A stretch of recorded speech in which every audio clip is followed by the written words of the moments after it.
Right, so I'll talk about my industry in a bit, but before that I'll just let you through a few points as to how companies or industries today are taking in, their steps ahead in the digital space. What most of the companies today are doing is they are looking at the smaller picture. They are not looking to build a brand for over 10 years. They are looking to achieve micro targets because eventually it's all about the sales.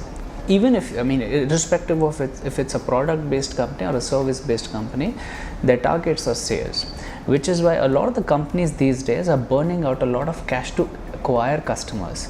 Now they expect the customer TAT or a life cycle value to take place in the next 1 or 2 years. But if you're looking at the 10-year sort of line, you have to build a complete customer trust. You have to build that brand from start and connect with the customer in such a way that you are easily accessible.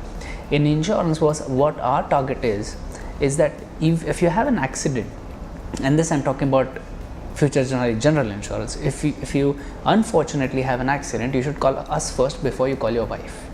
That is the kind of motive, that is the kind of story that we are going to plan to build in terms of our customer service. And effectively in the last the report that IBF just released, we rank about 97% on claim settlement ratio.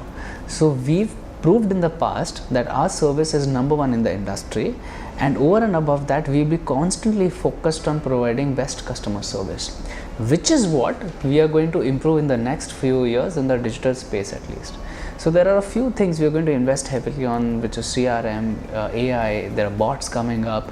So bots are crawling all over the space these days. So how that can be put effectively into our scheme of things. So we're doing all those initiatives, but the focus, and a very strong focus, in improving customer service, because eventually if you connect with your customer well, you're going to get dividends.